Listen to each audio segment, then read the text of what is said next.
La Liga reprend ses droits ce jeudi et nous avons décidé de vous faire un point sur les plus grosses arrivées du championnat parce qu'il n'y a pas que Kylian Mbappé qui a fait le voyage vers l'Espagne cet été. L'Atlético Madrid s'est montré très actif avec 142 millions d'euros dépensés pour seulement 3 joueurs. Julián Álvarez, Alexander Sørloth et Robin Lenormand. Ils ont désormais une paire d'attaquants flambant neuves et un patron de plus en défense pour viser le titre.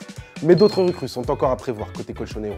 Gérone a également recruté en nombre pour combler les départs des artisans de sa fabuleuse saison l'année dernière. Abel Ruiz aura la lourde tâche de remplacer Artem Dovbyk parti à Rome et Bryan Gil, prêté par Tottenham, devra faire oublier Savio sur l'aile droite. Les Catalans ont également surpris en misant sur 2 joueurs en perte de vitesse, Donny van de Beek de Manchester United et Oriol Romeu du FC Barcelone. Le club qui jouera pour la première fois de son histoire la Ligue des Champions a déjà recruté 7 joueurs cet été. Côté Real Madrid, Carlo Ancelotti l'a déjà annoncé, le mercato est terminé.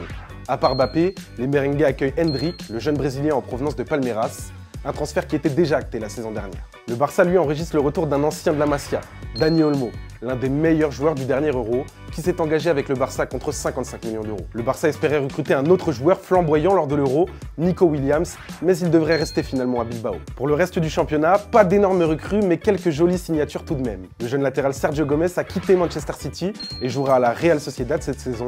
Le Sevilla FC s'est fait prêter Saúl Ñíguez par l'Atlético. Et on peut aussi noter les bonnes opérations de Villarreal, qui a acheté pour 10 millions d'euros le jeune défenseur français Willy Camboila en provenance de Manchester United. Et le sous-marin jaune tente également des paris en relançant Nicolas Pepe et Pape Gueye, l'ancien Marseillais. Alors bien évidemment, le mercato n'est pas encore fini, il reste 2 semaines, le temps d'enregistrer encore quelques recrues, ça devrait donc encore bouger chez nos voisins espagnols.